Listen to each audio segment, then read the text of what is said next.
Roger that. We're just pulling up now, guys. Haven't seen anything so far. I never had given any thought to being a police officer. Matter of fact, I really disliked police officers. And I grew up in a part of town that they call the Jungle, okay, and which is in Southwest Division.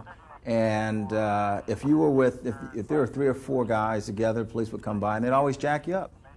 And then I had one really bad experience where the guy says, "You have any ID?" I said, "Yes, sir, I have some ID." And I reached for it. And he hit me in the stomach. I mean, just folded me over, and there I lay, and he said, "I asked you if you had ID. I didn't tell you to get it." And then he got in the car and drove away. So from that point on, I just thought they were, you know, they were the pits as far as I was concerned. And during this course, we were at each other. This police officer and I, it was a sociology course, and we were talking about the police and the community and how they should interact. And I was telling him, "Yeah, you guys are this and that." And he pulled me aside after class. He said, "Hey, police officers aren't like that, really. Not all of us." He said, "There are good police officers and there are bad. And if you really want to change it, why don't you become a part of it? You can't change it from the outside. You know, they need people-oriented people." So I thought about it. "Oh, that's a good idea." What about you, homie? I went to his house. Well, what would we tell you about your dress? What do you look like?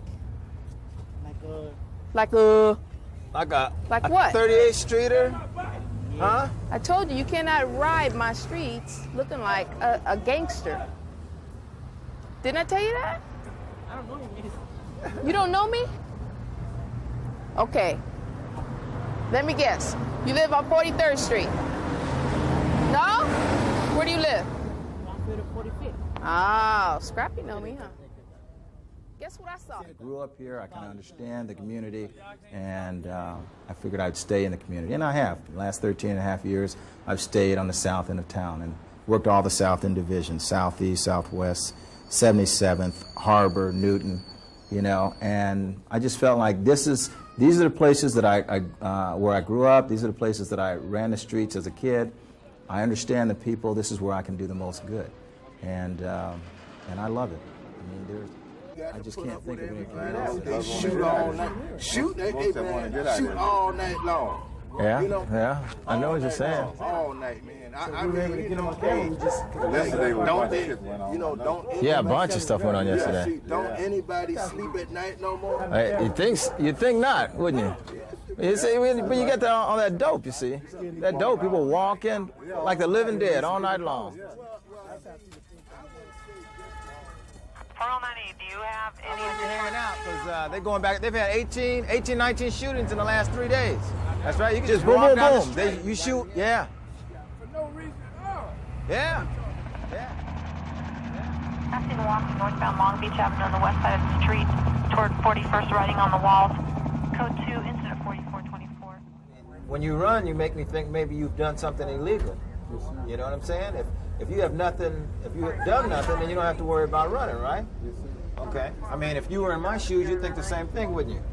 That's right, see?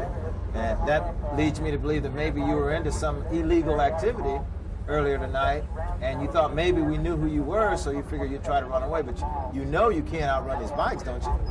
I mean, if you didn't know it before, you know it now, right? I mean, that was just a waste of energy, wasn't it? Okay. So from now on, we want to do 2 things. 1, we don't want to run from the police, do we? No, and 2, we don't want to ride on walls. This is like living a dream. You know, it really is. It's hard to describe. You know, this is what police work is all about. You know, once you've been in the patrol car and you see how isolated you are and ostracized you are, then once you're out on a bike, I can't see anyone wanting to ever go back to a car. You know, this is the way police work should be done. Talk to people, stop, be out here. You can smell, hear, touch. You know, everything is just so much more what it should be on a bicycle. What's happening over there? Well, my stepdaughter, she's selling drugs. Oh, is that right? I told her mother she wasn't going to put a stop to it. I was going to talk to the police about it. Okay. What's she selling? Rock? We always practice tactics. That's one of his main concerns, is to have our safety first. And secondly, he's basically taught us how to deal with people, you know, how to interact with people. When we go up to talk to people, a lot of times you don't have to have that aggressive stance. Sometimes. So what are these little bags here? You ever seen little bags like that? Every time I see bags like that, that means there's dope. If I ever catch Cirilla selling dope out of here, you're going to go to jail.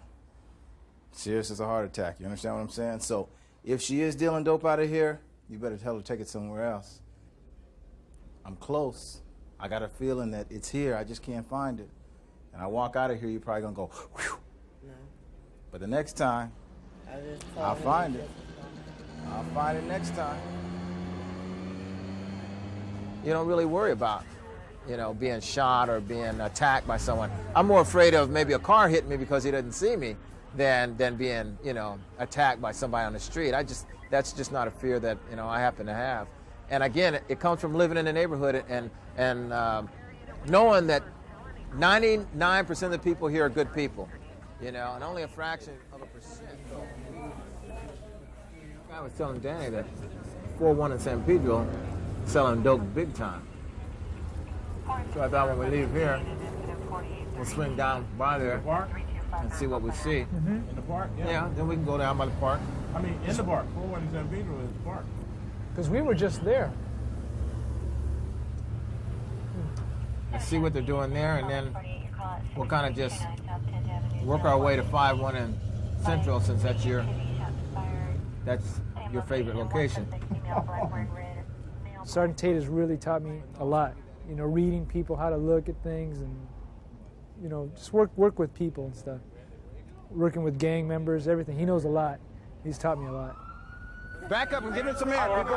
Back up and give him some air. That's what he needs right now. He'll be all right. What's your address? 5485. What's your address? 5609. What's your address? Ma'am, Don't you want your mother to know about this thing? I'll go tell him my motherfucker. Okay, well, he might be gone when you're gone. Don't you want us to be able to contact somebody? Daddy, do me a favor here. Yes, sir. These first two houses here, just find out if anybody heard the shots or if they saw any car leaving from here. Yes, sir. Okay, I need one of you guys to go to the hospital with the victim. Okay. And see if you can find out anything. See if you can get a dying declaration, because it doesn't look like he's going to make it. You know, I feel bad about some of the stuff that's going on, because I feel like some of these people really didn't have a chance. What I want to do at this point is make a difference with the smaller ones. The ones that are older, they're lost. But there's another generation that's coming up, and somebody's got to take it upon themselves to say, okay, you know, if I can save one person, if one kid gets out here and says, yeah, I want to be like him, or I want to be like her, then you've done something. You know, there's not a whole lot of professions where you can make that kind of difference.